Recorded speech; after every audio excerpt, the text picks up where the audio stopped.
more? How do you find out more?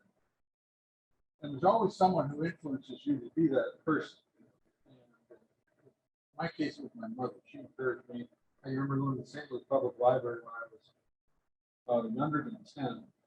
And my mother getting these books out and looking at them with her that would show who married who and what their children's names were a long time way back. So that she lit the fire, but I didn't really have a chance to take it up myself for quite a while. Nancy and I moved to Iowa from St. Louis in 1976 when I was appointed postmaster in West Liberty, Iowa. At the time, I was also appointed postmaster in East Moline, Illinois, and then finally in Davenport. I had a very active career, and we had 5 children as well. So I didn't get around to hobby genealogy until much later in life. I began with Ancestry.com Library Edition right here at the Davenport Public Library. And then I went on from there to other local sites and so forth. I started about 20 years ago. And I first pursued my direct lines. And in time, I was able to produce some simple family histories for my various family lines. Now, these are my direct family lines. Finnegan's family, the Fleming family, and this is the Foley family. And these are all relatively small histories. I mean, maybe 30 pages at the most, and a lot of that are just pictures, family trees, and so forth. I can't say that I broke a lot of new information. I did find where we had lived in Ireland, the Foley line, but not much beyond that that you would really describe as a new thing. I just filled out a lot of details and made the story more interesting and brought it all together in one place. Then I made copies for my cousins. When I felt that I'd done everything that I could find there with ancestry and so forth, there was a glaring omission. My wife Nancy's Langford family was a rabbit hole that I had tried to go down several times. We knew that her great-grandfather was Oscar Langford. And I'd like to introduce you to Oscar now.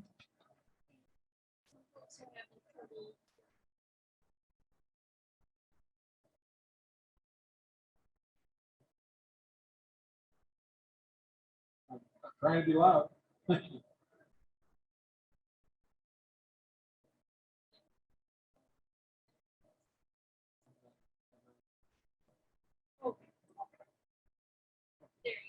There we go. This is Oscar Langford. This is Nancy's great-grandfather. And we knew some things about Oscar, but there was a lot of things that we didn't. We knew that he came to St. Louis from Dayton, Ohio in the 1870s. And he went back to Dayton, Ohio in the 1890s, but he went back to Dayton by himself. He didn't take his family with him when he went back. You know, that was very sad, but we didn't know why. One night, Nancy and I went over all the city directories and all the records that we could find. And we found the Civil War service. We found his marriage in Dayton after the Civil War. And we found him working in the newspaper industry, printer. And then we saw him retiring and living in the Union Printers Home in Colorado Springs, Colorado. And we found his burial record. So we knew he was born about 1837, but he didn't show up in any census records before 1860. And we didn't understand why that would be. So I realized I needed more training.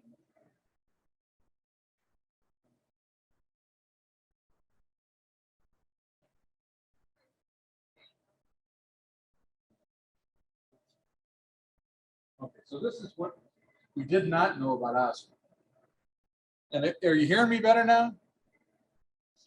She was bowing out because it sounded like for her you were cutting in and out. So Okay, so what we did not know about Oscar was who were his parents and grandparents and other ancestors. Where was he born? Did he have any brothers or sisters? Was he from Dayton? And why did he go back to Dayton without his family? So there was a lot that we didn't know about Oscar. And in that regard, I realized that this was one of those situations where I was going to need more training. I just wasn't smart enough or well educated enough of these things to do the next. So I had to do some things to increase my own ability and get some training, basically. So I joined Ancestry.com. And these are the things we didn't know about it. Next slide. Now so I joined Ancestry.com, FamilySearch.com, New England Historical and Genealogical Society, Find a Grave, Billion Graves. There are many other genealogy websites. Some are free and some are subscription that you have to pay for. But you can get a lot of information online now about many, many different people, back to where the history has been recorded, at least. You know, there weren't always requirements to report births. For instance, in the state, it changes a little bit. But you can find out a lot of stuff, nevertheless, from your local library and from the local sources and some of these other places. That still wasn't going to be enough for me. So I went for a week of training in Boston at the New England Historical and Genealogical Society. It was an amazing week. I got to meet a guy by the name of Gary Boyd Roberts, who has written a book that is very noteworthy on early New England. This is his book, Notable Kin by Gary Boyd Roberts. And Gary helped me solve my mother's brick wall that she had many years ago. We figured out who we were related to and signed the Declaration of Independence. And he was just a great guy to work with that week. I also had a chance to meet another very interesting genealogical person that week, and that was Joshua Taylor. You may know him from the Genealogy Roadshow series on PBS. Well, Joshua was at the New England Historical Society working there at the time, and that was his last week. They were throwing a going away party for him. Since we were there, and we were members of that place that he was leaving, they had the party in our classroom for him. So we all got to wish him well at Find My Pets. And lastly, I also got to network with other members of the Langford family. As I determined who was related to who, I found other people had found the same kind of roadblock in doing their family history when it got to the Langford. And some of them had some very interesting information and pictures and so forth. So that was really a valuable thing. And what happened was, one of the most interesting things that Joshua Taylor told us that week was to go home and use social media. Now, this was over 10 years ago, and social media wasn't then what it is now. There were a lot of like-minded people trying to pool information and resources, and he said, oh, it's just starting to take off. Genealogy is on social media, so you should definitely use it. So I came home and I opened up all the accounts that I needed on Facebook and on Twitter, and sure enough, I was lucky enough to find someone who made a good suggestion on Twitter. It was just a suggestion. Said, "Oh, try this," and I tried it, and it worked. And as a result,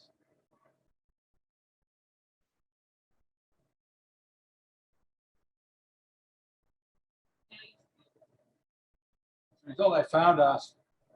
It took 2 years and money and effort, but it was worth it. What I found was that Oscar had written his own story. And of course, I had help from Josh Taylor that I mentioned, Gary Boyd Roberts, Twitter, Facebook.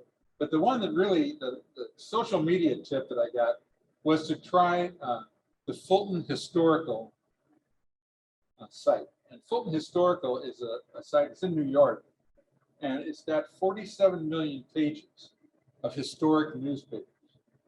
So it's, you could, and they're searchable. They're not easy to search, but they're searchable. And what I got when I searched was a series of letters that Oscar had written to his boyhood newspaper about growing up in that town and the circumstances of his youth, which were quite unusual. He was raised mostly by a foster family called the Griswolds. And so I couldn't find him in census records because he was with a different family. He suffered the loss of his mother when he was 3. And this is 1840. And you can imagine there were 11 children, and Oscar was the youngest. It was just a terrible event, like there were a lot of back in the 1840s. But in his case, the older children were pretty much on their own. You're on your own pretty much when you were 15 back then. So the older children, Oscar being one of the youngest, he was raised by a foster family. That's where some of the other younger children. His father went on to marry again, and he married a widow that had 5 children. So there ended up being a lot of disconnect between people who knew each other before these events happened and then what happened to them after these events. It was a very sad thing. But a series of letters to the editor that he wrote to the Fredonia Censor newspaper, Fredonia, New York. And he talked about growing up there and the circumstances of his youth. And he described his oldest brother, a successful farmer, who was an early settler in Clinton County, Iowa. And most of his other siblings followed him to the Iowa Territory, that older brother. Oscar also came to Iowa, just as Nancy and I did 125 years later. And we had no idea that Nancy had any connection to Iowa at all. But Oscar told us in his own words, in a series of letters to the editor.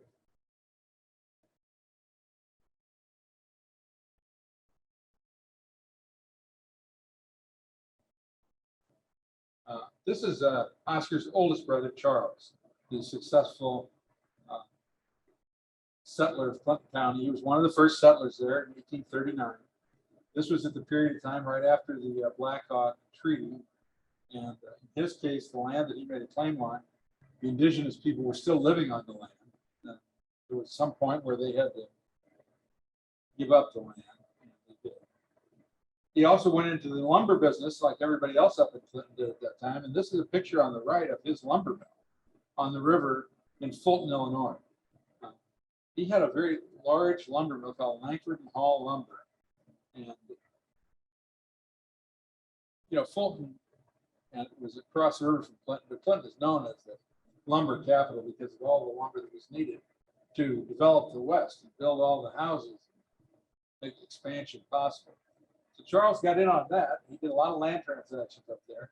When he left Fulton, he moved to Pasadena, California, and he's buried out there in California. Another sibling with, I think, an amazing story is Jane Langford. She joined her brother Charles in Clinton County about 1840. Made a claim for land in the 1840s when she was in her early 20s, single, and Iowa was still a territory. I found her signature on a land deed at the Butte Land Office from 1841. Jane married twice. Her first husband died, then she married the husband of her sister who had deceased married. And she's buried, Jane's buried up in Jones County, Iowa. This is where she's buried. This is her son and his wife's tombstone picture here, and the cemetery records indicate she's buried there with them.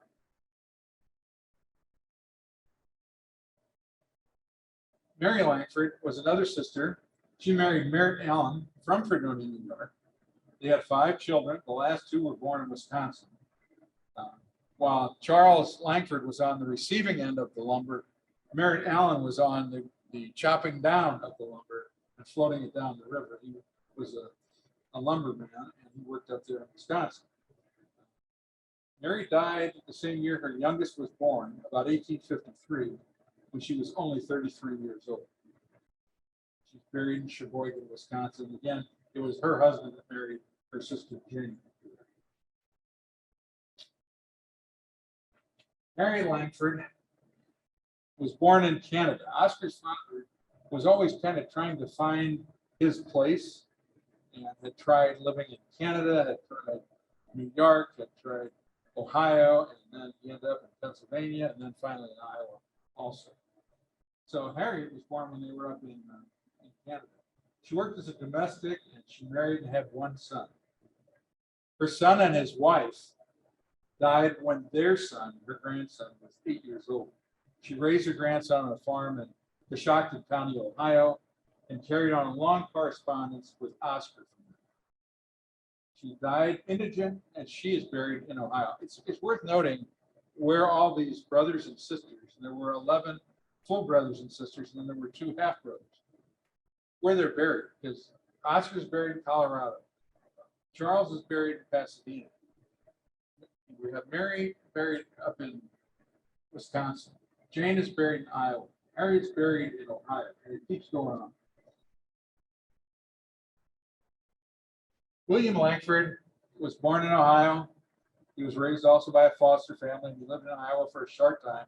And when he left here, he left for the Oregon Trail and the gold rush. He studied and became a teacher. Then he studied law and became a lawyer. And he practiced law in Idaho, Washington, California, Mississippi, Texas, Washington, D.C. He was elected to the Territorial Council of the Idaho Territory and appointed a Washington territorial judge by President Grover Cleveland. And he's buried in Walla Walla, Washington. 2 other things about William that are worth mentioning. One is that he married a widow of a Civil War veteran named Emily Norris.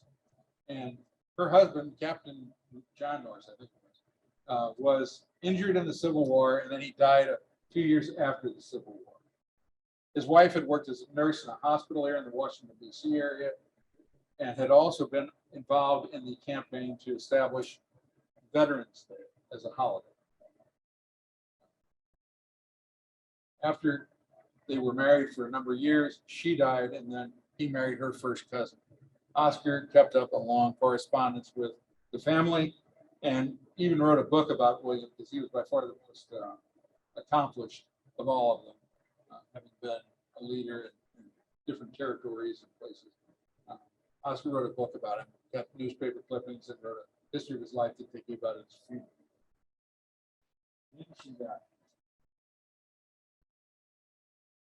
Orange Mansfield Langford is another brother, born about 1835, also raised in a foster home like Oscar, and he came to Iowa by 1856.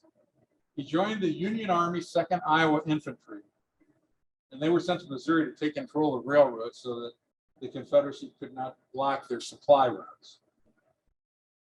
He fought at Fort Donelson in Tennessee, and the Iowa 2nd Infantry distinguished themselves there. Also, they fought at Shiloh and Corinth and other engagements in Tennessee, Alabama, and Georgia. Now, some of these, Shiloh and Corinth, were among the most difficult and non-hygienic conditions that they were living in and fighting in. And Orange never recovered from the dysentery that he contracted during the war. I read his medical files, and it's heartbreaking.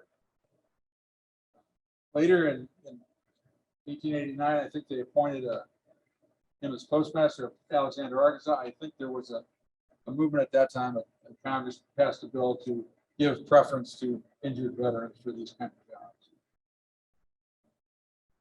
And this monument that you see there is from the battlefield at Shiloh. The next sister is Fidelia Emily Langford. She was born about 1830, was 10 when her mother died. She followed them, everybody else here, to Clinton County too. She married at age 15 to Lorenzo Dow Pierce, whose family were the first settlers in Carroll County, Illinois. There is a Pioneers Monument up in Savannah that mentions the Pierce family. And there's a display in the public library in Savannah about the Pierce family.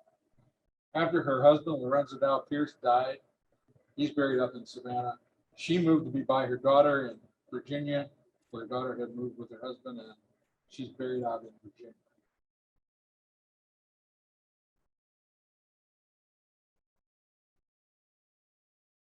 Now, this picture is not Eliza Ann Langford. This is her grandson, but I couldn't find a picture of Eliza Ann anywhere. She followed the family to Clinton County also, lived in Bellevue for a while as a domestic, married Edward D. Hoyland, she married him in Galena, then they lived in Wisconsin and then Iowa. he disappears from the scene, so I'm assuming he died young. She lived in Dubuque and later in Weaver Township near her daughter. They have one daughter, and she's buried somewhere out there. Pictured is her grandson, Melvin Oscar Heather, who was a radio singer in the early days of radio, and he was also a lead tenor in the Great Lakes Quartet.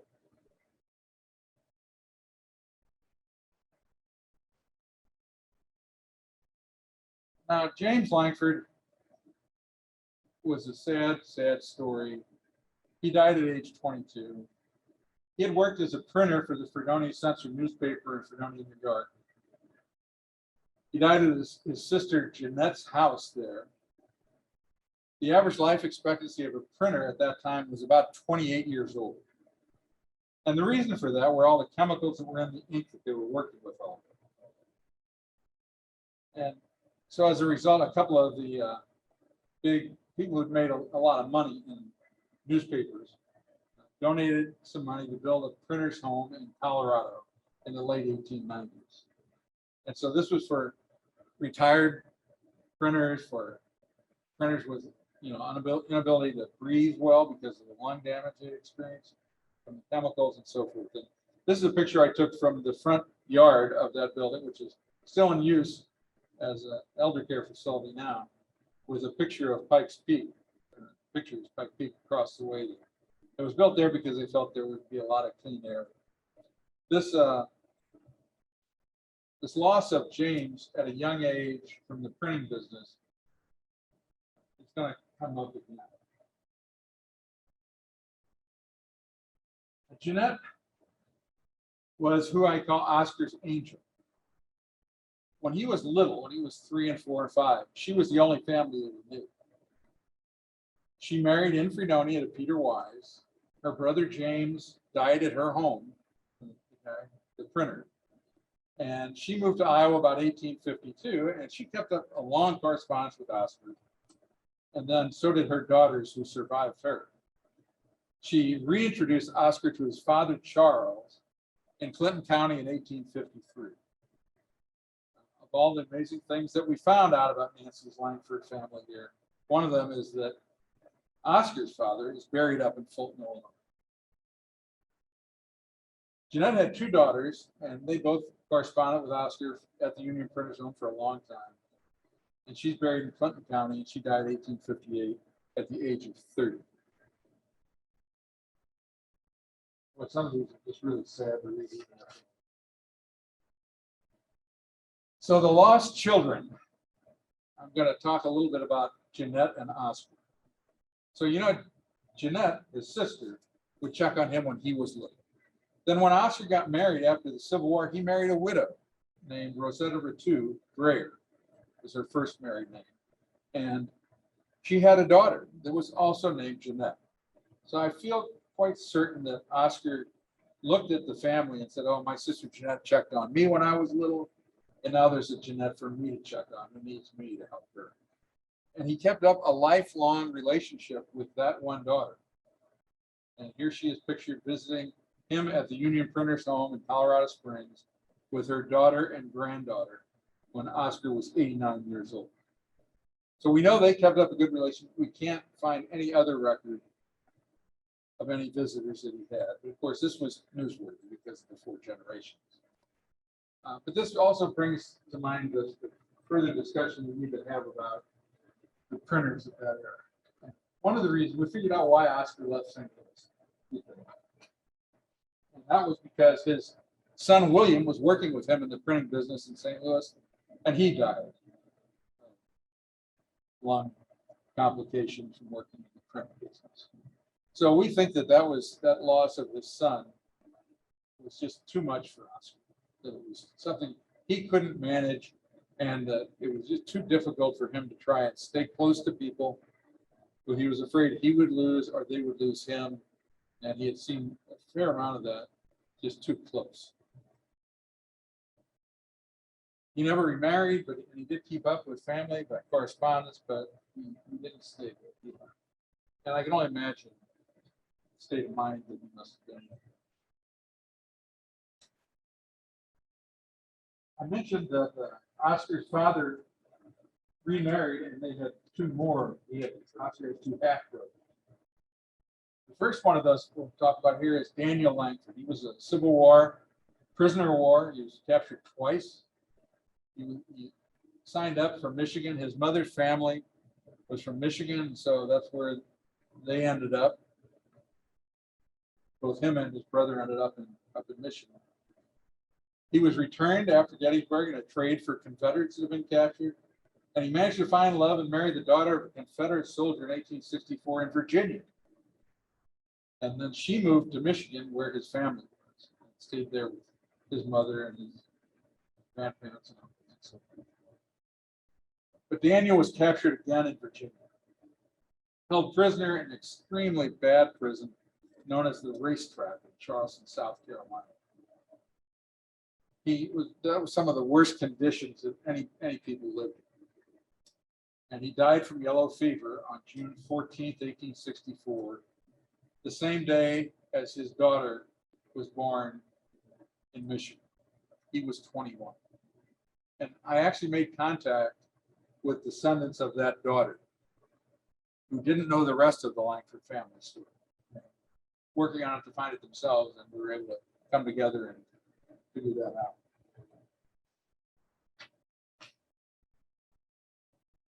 The other half-brother was Dr. George Washington Langford.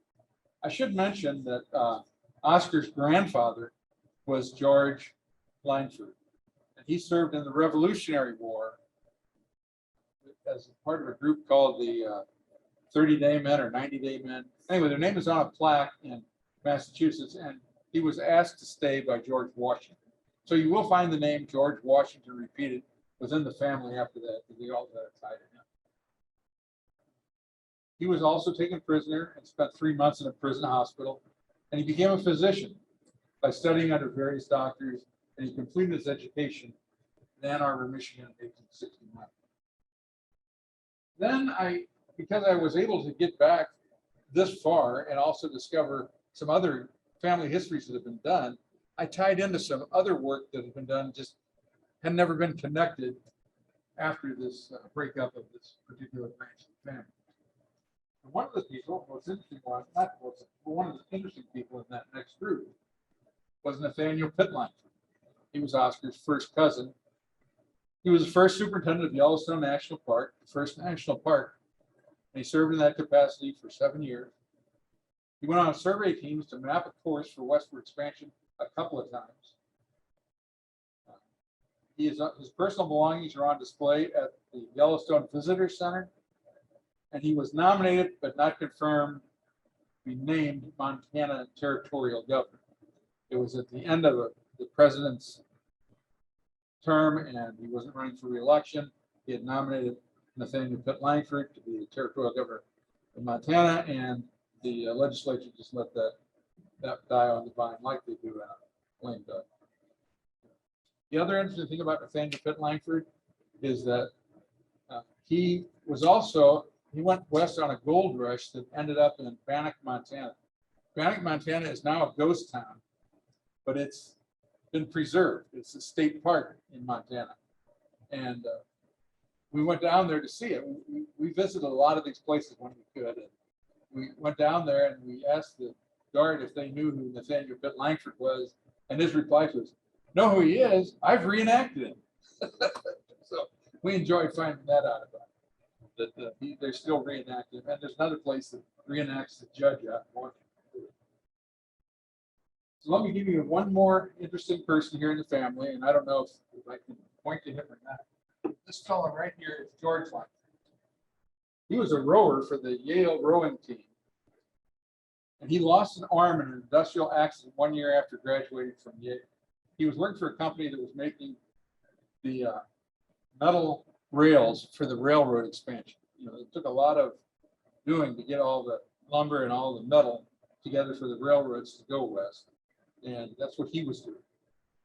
And something went wrong at the plant, and he stepped in for his workers. He was the plant manager and lost his arm.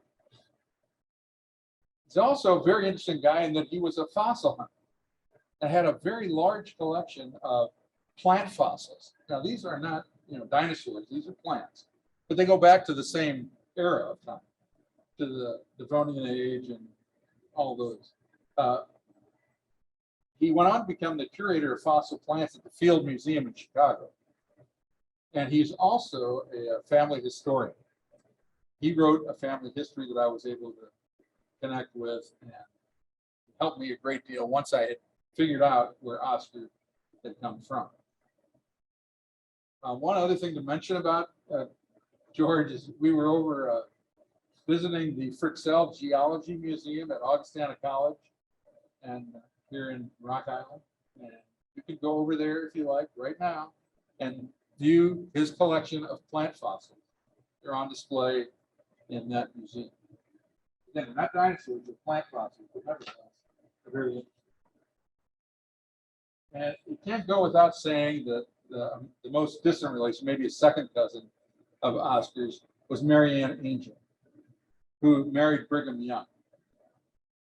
She was his only wife for 8 years during the Mormon trek from Ohio to Missouri to Illinois to Salt Lake City. She met Brigham Young in Kirkland, Ohio, where the Mormons started. And he had 2 daughters and his first wife had died. So she stepped in and was his everything for those first 8 years of the Mormon trek. She was the one that had to write a letter to Brigham Young calling him back to Nauvoo after the murder of Joseph Smith at the Carthage jail riots. She functioned as the First Lady of Utah Territory when Brigham Young was appointed territorial governor. Her brother designed the Mormon temple in Salt Lake City, Truman Capote Angel. Amazing lady and an amazing story to be in your family tree. Just amazing. They reenact, by the way, down in Nauvoo every summer. The students from Brigham Young come to the site there in Nauvoo where the temple was built and where they have a lot of history of the Mormon movement. And they reenact a play of the Mormon founding and their time coming through Nauvoo. And in that play, the only wife of Brigham Young that they portray is Mary Ann Angel. And we went down there and they confirmed my wife Nancy's relationship to Mary Ann Angel. And they got us reserved seats in the front row. And after the show, the actors who portrayed Brigham Young and Mary Ann Angel came down and met us. We thought we were really special at that point. So one other thing I want to show you is when I got all this together, I ended up with a much bigger book than what I'd had for my other work. This was a lot of history because there were 11 full brothers and sisters, 2 half brothers, people like Mary Ann Angel and Nathaniel Pitt Langford, and the judge and the lumber baron. There were a lot of there was a lot of history to tell. It wasn't just filling in the blanks. This was all lost to everybody in the family. So I had to decide how to publish. So here's what the questions are to ask yourself when you're ready to do this. Take an inventory of what you have. You have family trees, pictures, documents, heirlooms, newspaper articles, obituaries, family participation in historical events. A lot of those would be military events, wars, battles, things like that. And so get it all together in one spot and just see what you have. That's the first start. The next thing is you're going to have some computer skills to do this. Obviously, you've got some computer skills or you wouldn't be watching this from home. That's good. But the other question to ask yourself, and if you don't know these, if your answer to these is no, it doesn't mean you can't do it. It just means you need to find someone who does know how to do these things to help you or to train you. Do you use subscription sites like Ancestry.com? Again, it's free at the library. You can come and use Ancestry Library Edition, but many people, when they get the genealogy bug, want to start looking all the time and always get to the library, so they subscribe from home. Do you use genealogy software? There are a number of companies that make software that might work good with Ancestry, and then another company makes something that works good with Family Search or with some other website. So you kind of have to get a feel for what kind of genealogy software you might want to use. You don't absolutely have to use it, but it's just much easier to have a site to use, a place to use that has all the layouts of the family trees and so forth. And do you have a computer, a printer, and a scanner? Those, I needed all three of those to do this. And you know enough about word processing software to use it to write the stories. You know how to convert your family history to a book format suitable for the internet. I did not know how to do that. So I went and I looked around, and if you don't know these things, they might be deal breakers. But let me explain about that last one about suitable for the internet. What I did find out that I could do, and I didn't do it really, really well, I'll be honest with you. It was my first time doing it, but I used Apple Books, and I was able to convert my book here, this guy, to a file that was suitable for Apple Books. Now, it wasn't perfect, and I'm not recommending everybody go read it because I had some problems with it, but the story is all there. The pictures are all there. Everything that I put in the book is there. It's just the spacing of it's a little bit difficult. So had I had more experience with that, that would have been really a cool way to do this. If you're going to sell the book for money on Apple Books, that's a whole different matter. But if you're going to just put it on there for somebody to read, that was doable. That was possible. And if you really think about publishing a book, there's several different things you need to consider. You also need help with proofreading. And only you can prevent forest fires. Now, I throw that one in as, forest fires, but if you misspelled it as friars, that's what you get. And so having some help with people who can help you with your misspellings or with a bad date, and especially if that person might be a family member who would know the right spelling of names and know the right years of birth, those would be very helpful. And if you have someone that can correct your errors in grammar, that would be great too. So anybody that's good writing, English teacher, things like that would be very good to have help. So printing is where the issue of your costs is going to come into play. How many copies are you going to make, and to whom are you going to give them, or are you going to sell them or ask for a donation? There's all that issue of money comes up when you get to the point of printing. So when you decide to publish, the cost will become a thing to reckon. So when I had a big book like this, it was a lot of cost. So there'll be things you don't find in here. You won't find anything but black and white. You won't find any color pictures. That really made the price go up. So that was something. And you have to remember too, you're never going to recover all your costs because it's a hobby after all. You're doing it for your enjoyment and fun. And that's what you're going to pay is some money to produce these. Staples I can recommend. They're easy to use. They have a print desk. And once you get everything organized, they'll print it for you and bind it for you. And so forth. And then when you decide to give copies, I gave them to all first cousins, not of the Langford family, but of the other one. And then of the Langford family, the Langford family is a very large family. My wife has one aunt who had 10 children.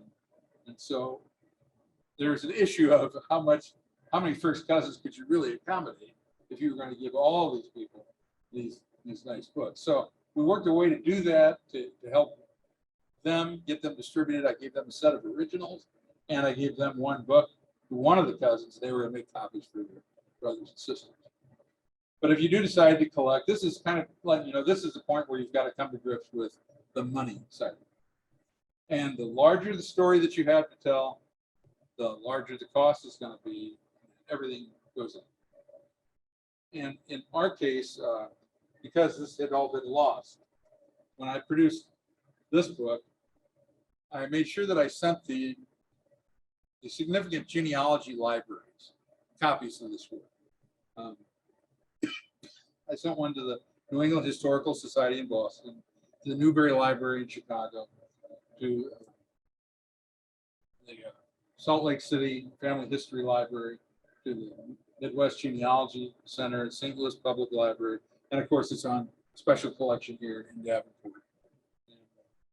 Clint.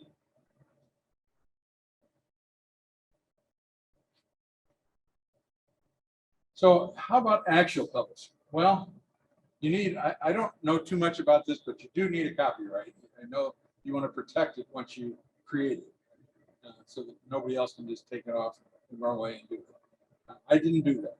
This is, anybody wants to steal this, they can steal it. You may need to find an agent to market your book, or you can send copies to publishers, is what you hear of people doing. There are some internet sites that, like I did with Apple Books, but there are some others that will advertise your book and sell copies to people who order. In other words, they'll take it from you in an electronic format. Then they'll market it online as, history of the Langford family. Get it here, this many dollars, maybe highlight a few of the high notes in it so that it might attract some people. But there's no guarantee that you're going to get much out of it. Because, how much interest will your history gain from the general public? You don't know. And you would get a royalty for each book sold this way, but the lion's share of the cost would be going to the online company marketing and printing your book. I think I've talked enough. Okay. And then one last thing is to say what not to include. I add this always at the end because you never know what you're going to find. Information about living people and identifiers like social security numbers should not be included. There's always somebody out there looking to take advantage of somebody else's personal information. So make sure that you don't include anything that's current or anything about anybody who's alive. And don't include verbal history that you've been told, but you haven't been able to prove.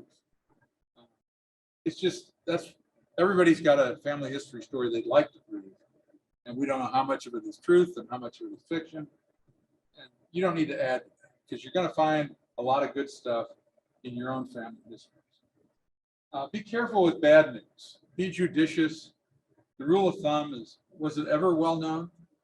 If it was ever well known, then it's free and clear. And in my case, I had one kind of sensational will contest. The children of the first wife contested the will when their father died of the second. The money all going to the second wife, her one daughter. And I didn't know if that was worth reporting or so on, but it was in the newspaper every day. As these children testified and so forth, there was a newspaper reporter making a story out of it each day about who said what about who. It was a little bit sensational, but it wasn't really, it was news to us, but it wasn't news to the children that were there that day or their descendants. They all knew about it. It was just something that was new to us because the whole family history. So if it was ever well known, it's fair game. If it's not ever well known, then you're going to have to come to a conclusion on your own. I'm not wise enough to know all the things you might find, but I might find in the future.